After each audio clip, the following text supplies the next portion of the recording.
Inuntog ikaw? Saan banda?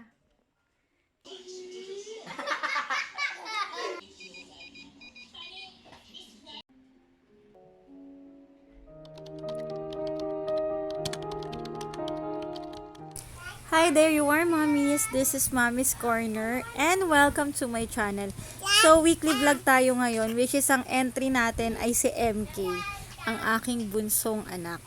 So, this week, grabe yung mga gusto kong i-share sa inyo dahil highlights talaga siya ng week na to, kaya siya ang entry natin sa vlog. So, huwag niyo kalimutan mag-like, share, subscribe, and click the notification bell for more updates. Yung mga moments na ganito, isa yan sa mga gustong-gusto ko bilang mommy kasi hanggat maaari talaga, binabawasan ko yung kanilang screen time. Mas prefer ko yung mga ganyang physical na laro, yung pinagpapawisan sila, yung tumatakbo.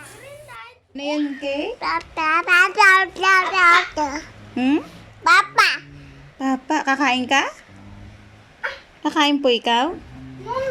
Diyos ko po, Marvin talaga yung mukha niya, oh. Ay, Diyos ko, Marvin! Oh, MK. Marvin! Diyos ko, Marvin, oh. Sino ka mukha mo? Ayusin mo na. Ayusin mo na.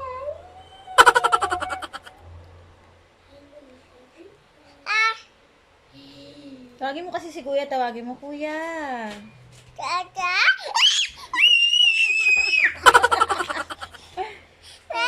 Tawagin mo si Kuya.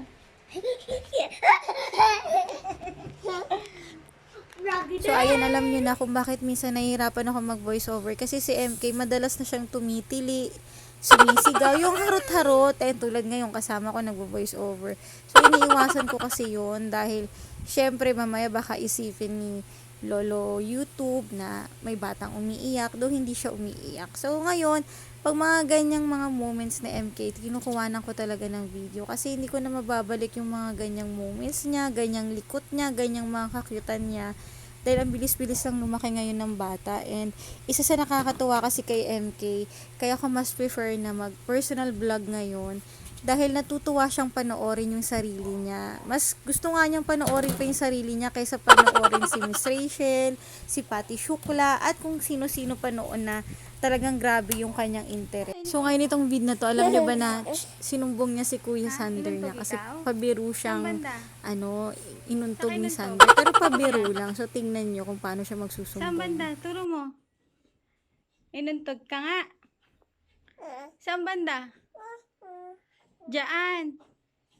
Sakit. Saan ka nasaktan? Turo mo. Diyan. Umiyak ka. Paano ginawa? Ganyan. Tapos umiyak ka. Tapos, paano? Ay, ganyan. Tapos umiyak ikaw. Umiyak ka. Kawawa naman yung iyak. Wait na, halika na. At dahil nga mas madalas na naiiwan kaming dalawa lang dito sa bahay pag morning, mas ginagawa ko na para makapagluto ako ng pagkain namin, ng ulam namin, isinasali ko siya sa mga ganyang gawain, like yung mga simpleng paghihimay ng malunggay, since ang ulam namin niyan ay munggo. So, tinuruan ko siyang maghimay ng malunggay. And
MK, malinis yung mesa, hindi nilinis niya yung mga kalat niya. Alipit, ilulutuin na natin ha. Oh, thank you MK.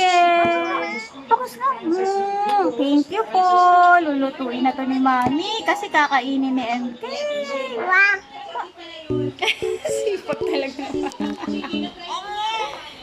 Ganyan. Kailangan kinuha niya yung wet wipes dito sa lagayan kasi dito malapit. Sabi talaga itong batang to. O, diba? O. Ilinis siya, o. O. Talaga naman. Talaga naman. O, kaigo ah. Klinas yung go ah. Wow naman talaga, o. Talaga naman yung batang yan, o. Ay, kawawa naman yung bata. Napagod. Ay, kawawa na. Bait-bait naman talaga siya. Nanonood lang siya ng TV. Isa sa nakakatuwa dito kay MK ay hindi siya maselan sa pagkain. So, yung time na yan, munggo yung unyang ulam. So, sige-sige lang talaga yung kain niya. Diba? Sarap na sarap siya. So, yun yung mga playtime niya. Meanwhile. So, ito, may sikreto akong sasabihin sa inyo. Yung area na yan sa amin, sa Bakuran, yan yung madalas na area ni Kuya Sander kapag nababad trip siya kay MK. Kasi may time na gusto niyang magkaroon ng sarili niya ring me time para makapag-drawing, makapagbasa, or makapagsulat. Basta regarding sa me time niya, lumalabas talaga yan siya. So, malaking bagay na gumawa si daddy niya dyan ng mesa at upuan sa Bakuran. Kasi, yan yung area nila ng kuya niya na minsan dyan sila tumatambay para gumawa ng mga ganyang school activities or mag-drawing dahil mahilig sila sa drawing. Kaya, malaking bagay yan. So, diba, ang cute.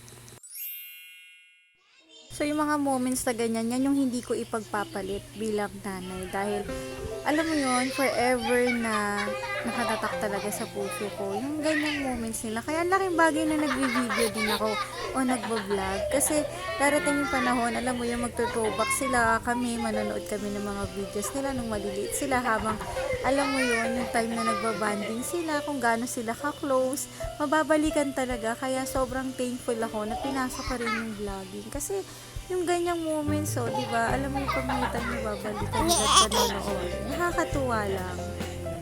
Ito na, yung week na to, nagkasakit si MK. May sakit na siya niyan, may sinat na siya, pero masigla pa siya. Ang nakakatawa niyan, may sinat na siya, ang lakas pa niya mang-asar. Silang dalawa ng kuya niya. Tingnan nyo, ha.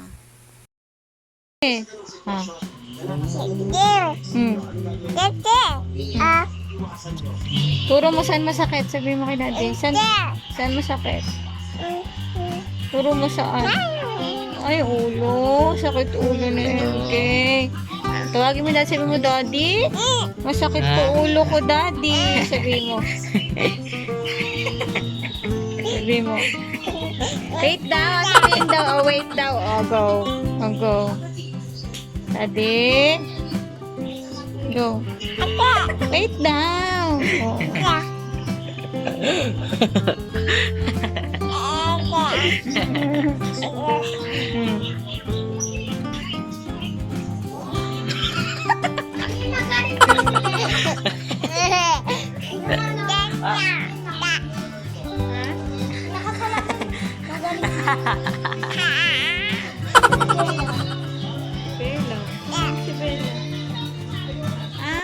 So, ito na, kailangan niyang kumain. Noong time na yan, pinakain ko siya ng cream of mushroom na soup. Tapos, may kanin. Kasi kailangan niyang kumain. Pero in fairness, kahit may sinat na siya, talagang kumakain siya.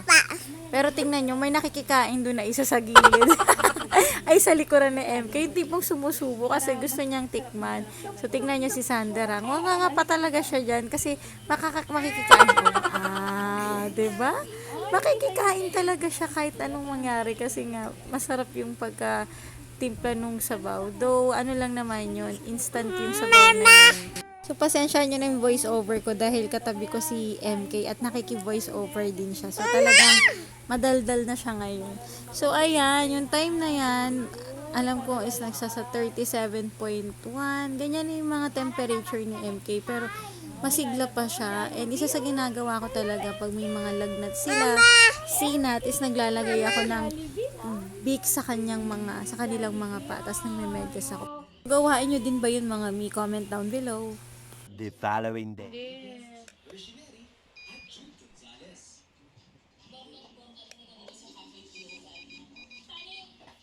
So, ayun na nga, ang taas na ng kanyang lagnat. And, isipin niyo yung medyas na yan, napunta pa sa uluhan niya. Tingnan niyo, natanggal talaga sa pagkakasuot. O, diba? Ganun kalupit at kalikot si MK ngayon.